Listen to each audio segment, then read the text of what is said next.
Hello, I'm Deborah Benton, and today we are here at the Butler Institute of American Art, where masters are celebrated such as Leroy Neiman, Jacob Lawrence, P. Buckley Moss, Charles White, Romare Bearden, and today, Bill Dotson. Hello, Mr. Dotson. How you doing, dude? How you feeling? It's been a lot of years, and I've been wanting to get you in a chair and Well, I introduce guess I'm you. in good company with all those artistic names that you mentioned, so that makes me kind of happy. Not just artistic names, we're talking about masters, and you clearly are a master. Okay, my dimples are showing. Thank you. No, thank you. I'd like to start with your hometown. You're here in Youngstown, Ohio, where we're in this wonderful and prestigious museum, and you were born and reared in Youngstown, Ohio? Yes. I was born in 1948. I have a very brief autobiography. Born in 1948, Youngstown, Ohio. Graduated from the Rand School. That's it. That's it, huh? That's it. That's all I want to say about myself. No, first we're going to talk about how you became a master. No. I know that there was an accident some years ago. You're just saying that for this show. I understand I'm not that. I don't take that credit. I'll probably have to die. All artists got to die before to get Okay, that well, right. let's get to the crux of what a master is. Across any genre, You're good. We're pretty good, or we're pretty safe to say that a master is someone who has excelled in his craft, and in his particular area of expertise, he has mastered that. And I know you call it chicken scratch, but in your the craft that you've designed, and we don't know what else to call it, but scribble. Okay, well. Have you not mastered that? Yes. So. Yes. Let me answer that. According to that yes, definition. Yes, you're good. Yes. And that work is sought after all over the world, is it not? Yes. And is there anyone else at the top of the game of scribbling, shall we say, as you are? Well, there's 3 people who can do this. 2 of them are dead. Okay. And the third one? Okay. So, like I said, master. Okay, let's move on from that. But you actually honed this skill in a hospital bed? Naturally, I had an artistic still going through high school and around the neighborhood. Born with young. But when I was faced with the situation that I got hurt in the military, hospitalized for about 1.5 years to 2 years, bed-stricken. The only thing on my body that I was able to move was my right hand. And so in that recuperation period, they tape a pen to my hand where I can write the message down and say hello to the nurses. Hey, doc, what do I look like today? Do this, do that, play chess. But constantly throughout the day, there would be idle time. I would take tablets that they would give me and just scribble, page after page after page. So about 6 months' time, I went through about 900 tablets. But it was all just scribbles. Now I do that unconsciously in my head. So, excuse me, when you were scribbling, did you have a concept in your mind? Was there something that you were pursuing or trying to? No, I was just doodling. Just doodling? Just doodling. Okay. So that was my life force. That's my breathing. That was my eating. That was my time of play. That was my recreation, just doodling. So now, by me sitting here with you, say for instance, I have doodled you about 15 times already. Just that my hands didn't do it. Okay. So my hands is jealous of what my mind is thinking. And I got this constant war. Oh, wait a minute. Now you got me started now. Right? That's good, okay. But you see, there's that interplay, and musicians have that. When they get into a zone, athletes have it. When they find that period where they're looking for that 2-point shot, 3-point, and seem like the basket is big. All of those moments that I try to excel to keep. All masters, whatever their craft is, would do that, to hone in where they can deja vu, not by a half a second to remember. What if I could hold it 3 seconds? Then there's another world that happens instantly. At the same time you're there, I'm doing this here. So that type of focus, that type of zone is what we look for. It don't have a name, it don't have a number, but everybody has that within them. They just got to know how to tap it. I can tap it with doodling. So your brain, I should say your hand is just an extension of what's actually happening in your brain. Yes, wow. Yes. I can do this with my toes if I want to, because it's not in my hand.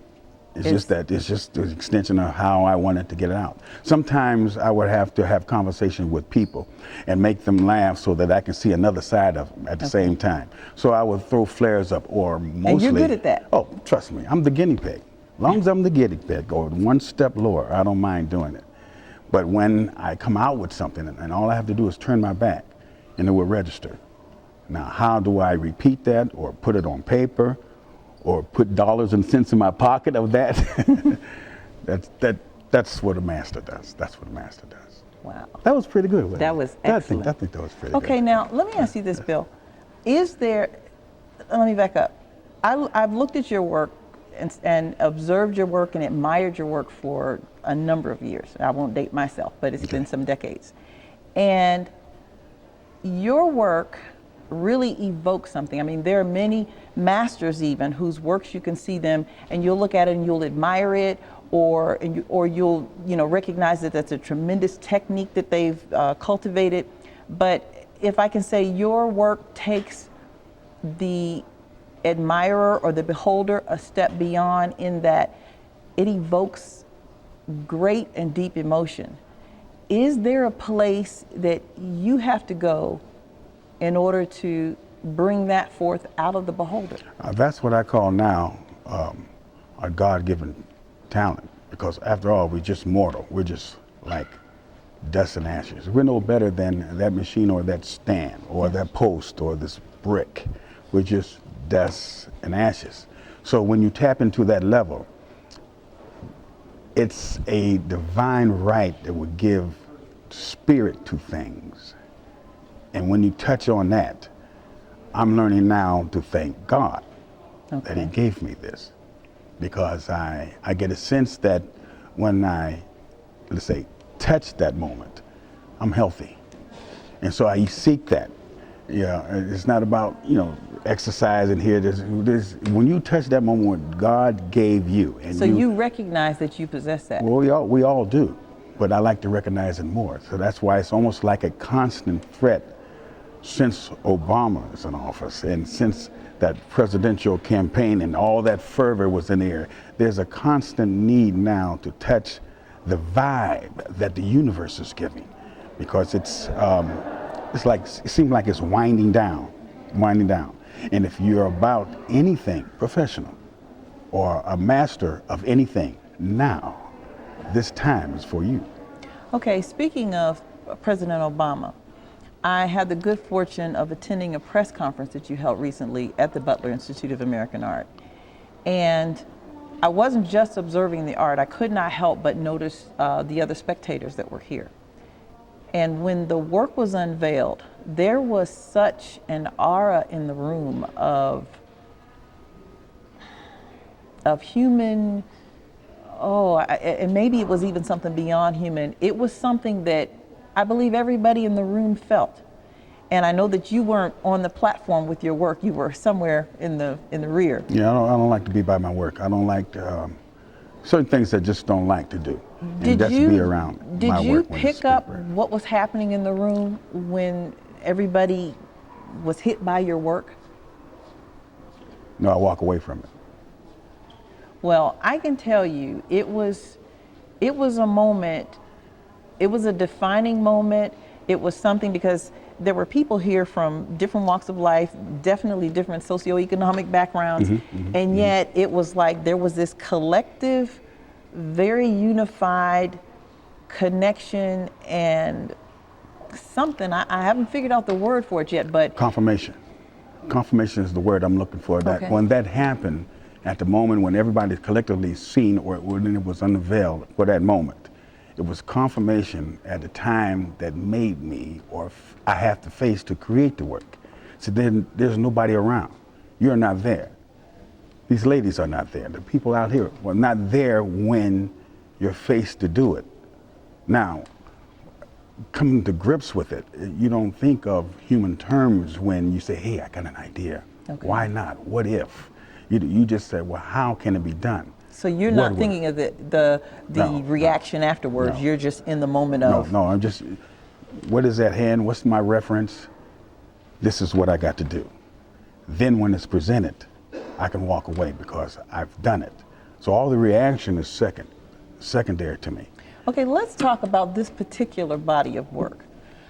We have, I'm sorry, and you'll have to forgive me, the Bishop. Bishop Murray. Bishop Murray, yes. And we have all of the presidents. Some of them. Some of the presidents. We have the first African-American mayor elected to the city of Youngstown, Ohio. Mayor Jay Williams. Yes, Jay Williams. And we have, of course, the Honorable Dr. Martin Luther King Jr. Right.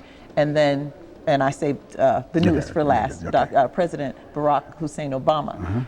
And each of these figures are in a very contemplative mode, poised with just a casual gesture of finger to the face.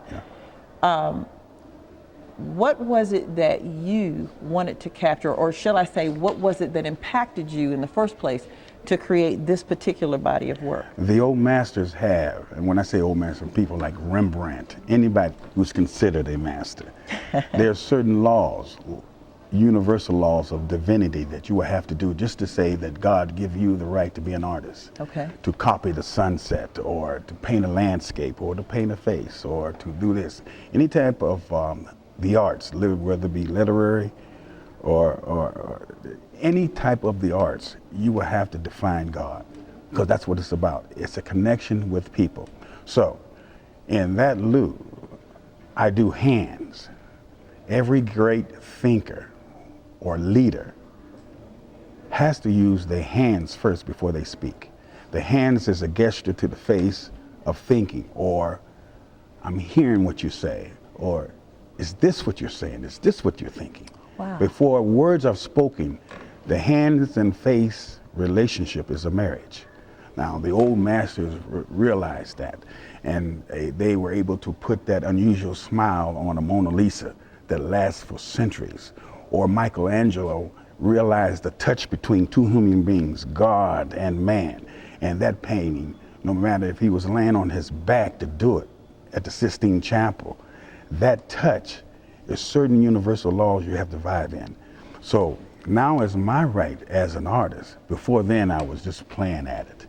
But now I'm more serious because I'm getting older, and yet I'm getting scared that I'm not doing the full right that I want to do with it, because there's no measurement. I'm the only one that's doing it. But what is it do I have to do? So I have to look at the references of what people are to people. The community leaders, before they make a right judgment or before they make law, they have to have a marriage between their face and hands. So no matter who you are, you think like that. Wow. Okay, now you mentioned some of the other. Almost made me cry. Oh, okay, hold. Okay, all right, I'm ready now. You ready? Okay, I'm ready. It was just a thank you moment. You mentioned a number of the other European masters in particular. And I'd like to ask you something there. Okay, we are presently, where we're shooting this from is Youngstown, Ohio. Just around the world, from a cultural standpoint and even from a societal standpoint, other nations in particular have valued their artists much more greatly than we have here in the States. Right.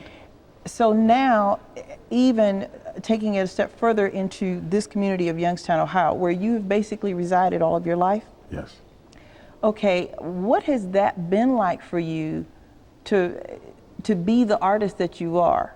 And this is a blue collar community at that. Former steel town, but still very blue collar. What is that like for you as an artist in terms of just generating value in the community where you're planted? There was a term that's given to me now because I'm doing this here for the month of February, artist in residence. That means so much to a working artist if he can hold on to that. It means that now here is a place, and here are people in staff that's willing to give me the right to say, well, what do you want to do for Black History Month? How do you want to express that? Now, what he's saying, Dr. Zona, that is. What he's saying to me, he said, it's not that I'm doing this for money or merit. What is it that I got to give? What is your statement in this right time? Now for Black, what would you do? Well, to look at that, the fervor then was the presidential campaign. So I'm looking at that vehicle, knowing that what I've came out of, the people who, let's say, nursed, nurtured, taught me, they're not here. Wow. And there were some good people that we know. If we read in books or fantasy, it's just professional people, civic leaders.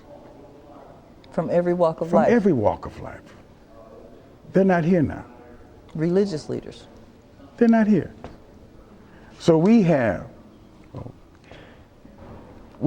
the right just to make that happen for them.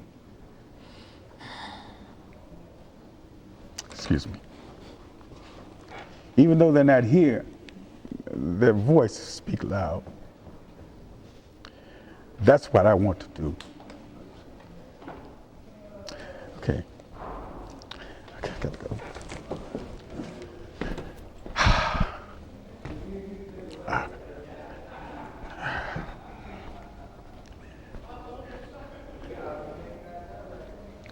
Oh, man.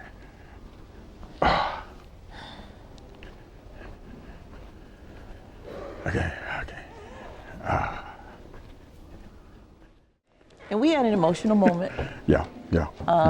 But it was a good moment. It was a good moment. I think it was a worthy moment. It was a good moment because, and I think this is something that kind of transcends every vocation in this country, this particular time of African American history being made. And your sentiments are not uncommon. No. I'm a vehicle, that's all. Just like Obama is a vehicle, but he's just a president. But it's just a vehicle because there's a lot of, let's say, the words of hope and faith. There's a lot of that thought, but we don't have that crutch or that human-like form to hold on to it. So now we can say, well, this is a period of change because we can see him, we can touch him, we heard him. He came through our town. This is the hope of change. And the fact that we're here to witness it. And to hear it, right. So, but yet it's locked up and it's bogged down in each and every one of us to whatever degree or whatever refrain. You're saying that level of greatness? Or that level of reaching out, hope, making things better. Okay. Life got to be better than what I'm just living. I'm more than that. Let's digress a moment. As I mentioned before, I've admired your work for years, and I also, recognize that there's a depth there that I haven't been able to actually explain, but it always invokes some level of passion from myself as well as other people that I know admire your work. One of the things that I've noticed about you, even though you have done works for assignments, I know you've done the Kennedy estate and you've done a number of presidential estates, have you not? You've also, those things I will never talk about because there's privacy. Even now, just the fact of doing, let's say, Obama and his family. Yes, I would like to put, in fact, the first family picture over there. I would never sell that because I know how it is just to have privacy, just to be a man with house and home. So in that composition, I focus more on Mrs. Obama. This is her house now. Oh, wow. This is, well. I guess that's the element. So it's interesting that you as a man would pick up because that's the part see, those are the symbolisms that now that we got to get back to. We got to, expect that if we got to start all over. Families that's been broken up, they got to come together now and stay in one house because economic times demands that. Yeah. And so the family unit, what brings it together, has a certain vibe of continuity. It starts there. It starts with the ground you work on, that you work with your hands, the same ground that you're able to sleep on your back. It starts there. And then family comes from that. It brews from that. And so just to have her symbolizing, now, well, this is home. Wow. This is also, and for the man of the house to come home to. And for Black History Month now, we can totally recognize and use that and said, I never looked at it from that angle. Right. But that's first family. That's the first family. Yeah. Officially, that's the first family. But yet, to me, that's family first. Wow, that's beautiful. Okay, so now here's what I want to ask you. In spite of the works that you've been commissioned to do, I've never seen you do frivolous work. I can remember, you know, the many stories of you going into classrooms and doing demonstrations and different things. But out of all the, I don't know, gazillion prints and things that I've seen of yours, I've never seen something where, you know, even though you doodled in the hospital, all of the works that I've seen have always been profound statements, like the one that you just made, in recognizing that it's not just the first family, but that's family first. Right. So can you speak to why we've never seen, and I shouldn't call it frivolous, but why we've never seen works that just seem to come from a place of where anybody can look at it and say, oh, you know, they don't know who did that work. But you really can't see work of anything that will touch you unless you see the work you must do to yourself. It's got to be in you first before you're able to reach out with the 5 senses that God gave us. Before you can reach out and to say, touch somebody or to make communion with somebody other than you, you must have the ability to know the God that's within you first and be at peace with that. Because you don't have to force that. You don't have to talk about it. It would reek from you. Reek. Nature reeks of the goodness of God. wow. And when it does that, each species has its own identity that you can't deny. I would tell my kids when they were growing up, I said, you know the worst animal there is? They said, in life, they said, oh, the lion, oh, the elephant. Why the elephant? Oh, the elephant's so big, and you know, it's the biggest thing. Oh, the lion. Why the lion? Well, the lion is the king of beasts. I said, Dad, what do you think is the, well, I tell you what, I would say the skunk. Say, skunk. He said, that little skunk, only because it has no natural predators. And it don't know that it stinks. When it gets nervous, all it do is lift up its tail.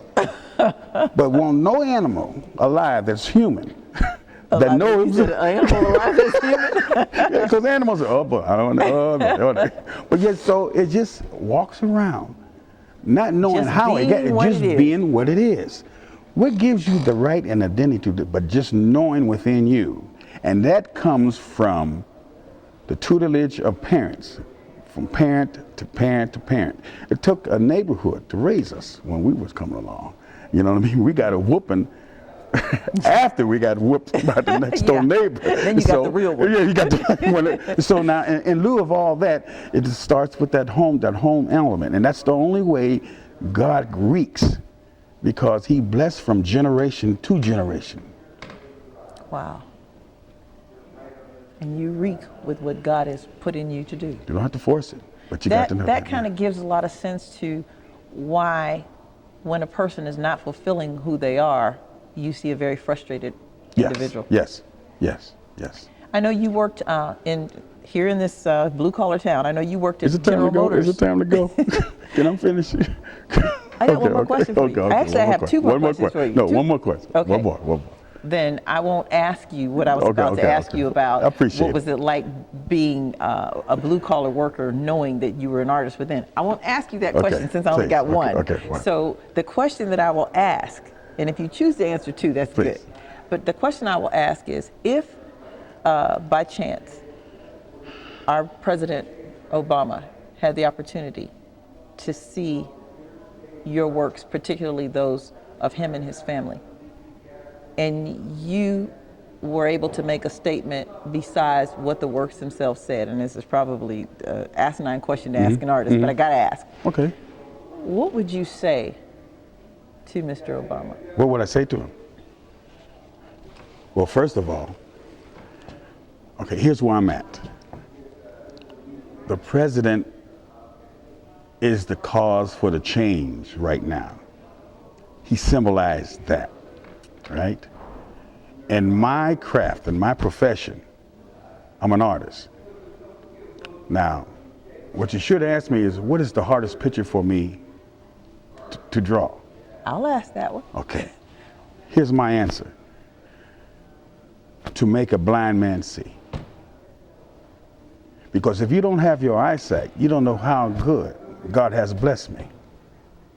Wow. So I'm just using symbolic references just to let people know where they're at of a situation that's happening now that we got to get ready for.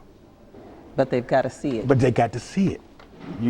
And it's not, sometimes with the natural eye, we have an inner eye of seeing, of just knowing or just feeling right. And if you're about that change, then something inside of you will make you see this. For me to consent and be here to sit with you, I know of your caliber of questions, and I toy with it, and I don't want to face it because it brings out the emotional things that I can't hide. But it's good because those are the things that I got to learn to face the older I get. Now I got to live up to me and the right that God gave me to live among you and others. And that reeking that comes forth, you've got to live up to that. That's a pretty big challenge, Mr. Dotson. Yeah.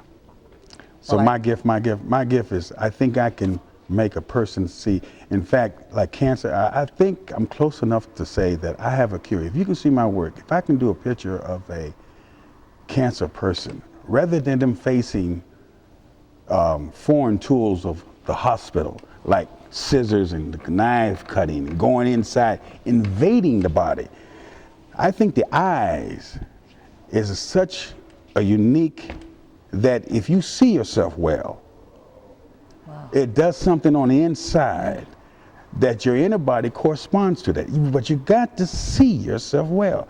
You don't need these alien instruments going into.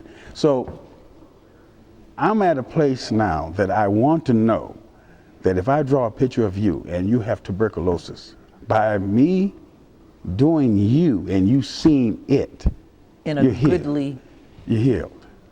I know it sounds far-fetched, no, actually, but these are the avenues that I think in. But you know, this is mind-blowing because what you're saying really is, it's not just the physician who was trained in the traditional sense, but each person, if they master, if they become the master of their craft, they can create healing in that. All I have to do is be perfect like still water and reflect you.